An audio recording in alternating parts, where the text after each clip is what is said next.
I'm sure some of you may have seen those lumps on the sides of a tree. Here's one that I got this week that's rather large. Stay tuned and see what I did with it. This is a continuation of my roughing videos. If you haven't seen that, you can go back and take a look. This is also wet, but this is different in that it's a burl. So I may be able to turn this in one shot.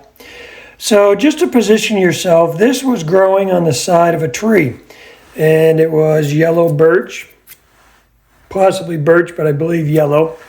It was given to me as a commission piece to turn.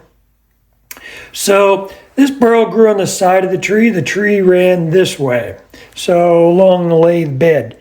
So this grew this way. So you would think the grain pattern would be this way. But a burl, that's the thing about a burl. A burl has generally swirly grain pattern. What I mean by that is the grain is going all different directions in here. This is a bit of a unique one. I've never seen one quite like this before. There's actually a pith right there, and there's concentric rings coming out from that, which would lead you to believe that the tree was growing this way. Well, it was not. That was a branch, I believe. And I don't see the exit of the branch on the other side. So it is a little bit unique.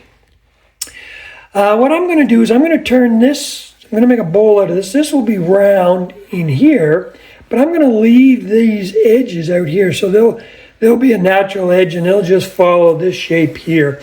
And they'll make like a rim on the bowl itself.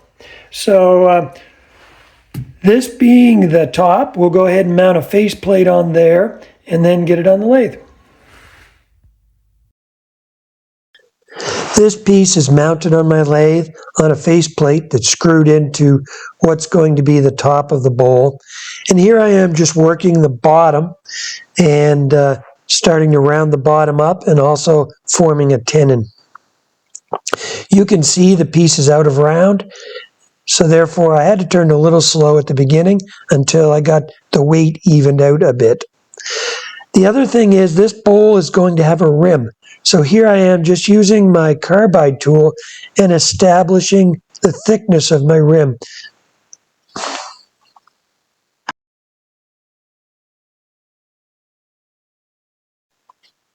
As I mentioned, this piece is out of round.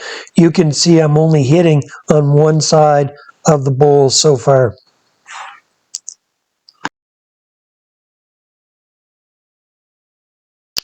Now that it's getting a bit rounder, I can switch to my bowl gouge, which again is my favorite tool to remove a lot of wood quickly, and it gives a decent smooth cut.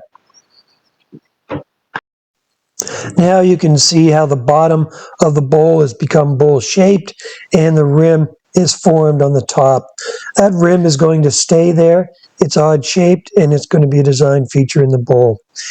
Here I'm just working the top of it to thin it out a bit. So I just made it flat on the underside of the rim, and now I'll work the top until I get it the thickness that I want.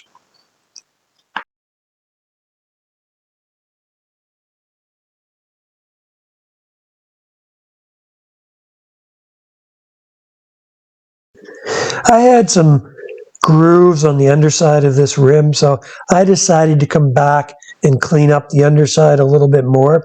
You'll notice when working the underside, to avoid any pieces chipping off, I start from the outside and push in. And you can also see it's cutting very well. Look at the shavings coming off and accumulating on my arm. This wood is cutting quite quickly and quite well. Again, a big reason for that is because this wood is still fairly wet. But even though it's wet, because it's a burl, I think I should be able to avoid any major cracking.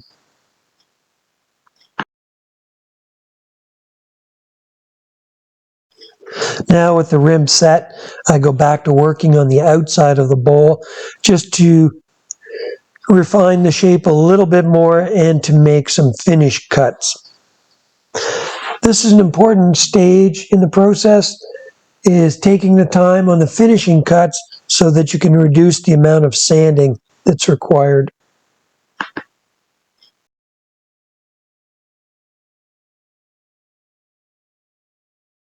Here I'm just working one spot on the bowl. I don't know if you can see it in the video, but I have kind of a shoulder transition where it's coming down from the top and going to the bottom, and I'm just working to remove that.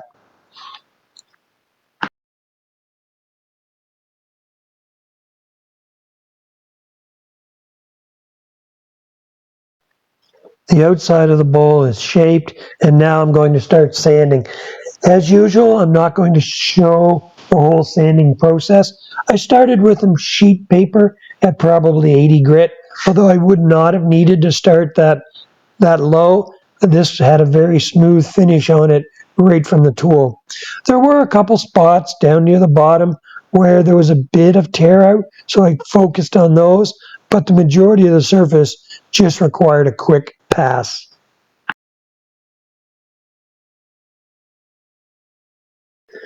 For this bowl, I decided to apply a tung oil finish. It's a very white wood, but surprisingly still has a lot of character, which the tung oil just brought that out in it. I like using a tung oil finish, especially on wood like this. It does give it a nice, soft, satiny feel and not too much gloss in the end. I never pointed it out, but on the bottom of this bowl, I had a tenon turned, and I now have it flipped around, and the tenon is in my chuck, and I'll start working on the inside. I keep my tailstock engaged as long as possible. It may not be necessary, but it just helps prevent any chances of the tenon breaking off and have the bowl go flying across your shop. Which I should mention, you'll notice that I'm standing in front of the piece and pushing in towards the tailstock. If the tenon were to break, this bowl would fly up to the left and back. So I always try and stand out of the line of fire.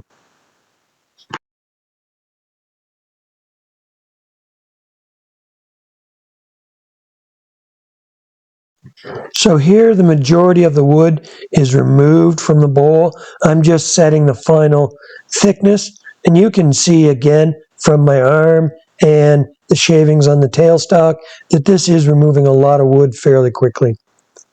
Here you can also see the beautiful shape, irregular shape of the rim.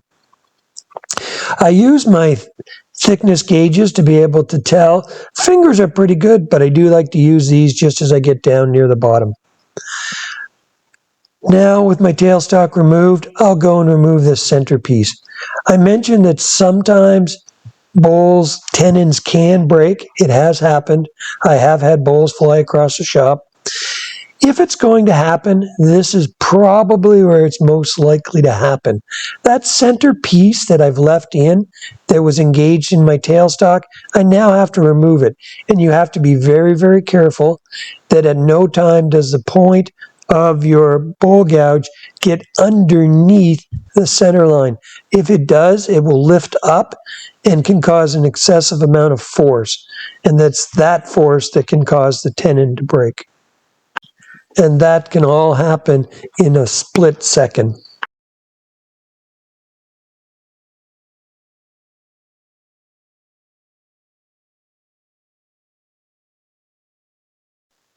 With the nub removed and the inside of the bowl finished, I start focusing on the rim. Here I'm just using my palm sander to flatten the rim out and remove any marks that are remaining there. I probably spent more time sanding the rim than I did the rest of the bowl.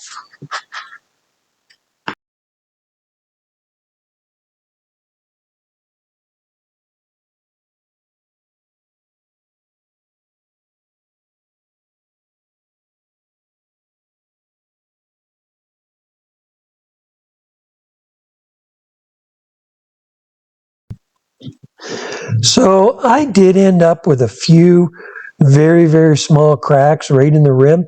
And that's what I'm focusing on here. I'm putting some tung oil in these cracks. It does a couple things for me. Number one, it just helps make them a little more visible when I go to repair them. In some cases, the tung oil is enough to cover them completely. The other thing it will do is I'm going to use CA glue to fill those cracks that you see here. And again, there's just a couple. I'm going to use CA glue and some sawdust, but I don't want that CA glue to stain the rest of the wood. So by putting that oil on the rest of the surrounding area, that will help prevent any staining from the CA glue itself. Because this has already been sanded, so I don't want to have to go back over and do a lot of sanding. With the CA glue in the crack, I just rub a little bit of sawdust in there, rub it in well, and it'll be fairly smooth. You just have to touch it up with some sandpaper and then go back over it with some finish, and that should make a almost invisible repair.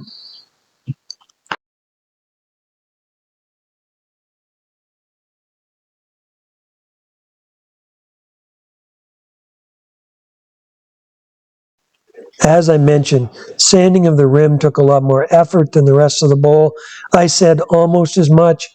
It was probably 4 times as much work on the rim getting a finish on it than it was the rest of the bowl combined. Here I'm just using a sanding disc that I have for my lathe, and the purpose of that is to maintain it flat on the rim. It's hard when that's rotating with the irregular surface to maintain a flat level surface. So this large sanding disc works quite well for that.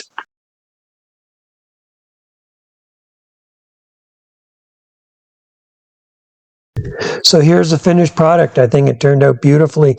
The grain pattern in the wood, as you can see, although it's fairly light, there is a lot of markings there. There is some darker color woods as well.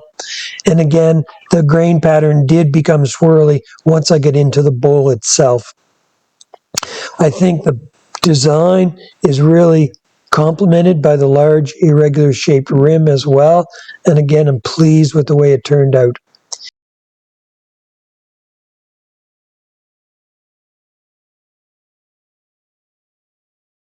Here's my logo engraved on the bottom. Shout out to S&R Woodworks, who gave me the wood in the first place and requested this piece. Thank you for watching, and I'll leave a link at the end of the video for the roughing out video that started all of this.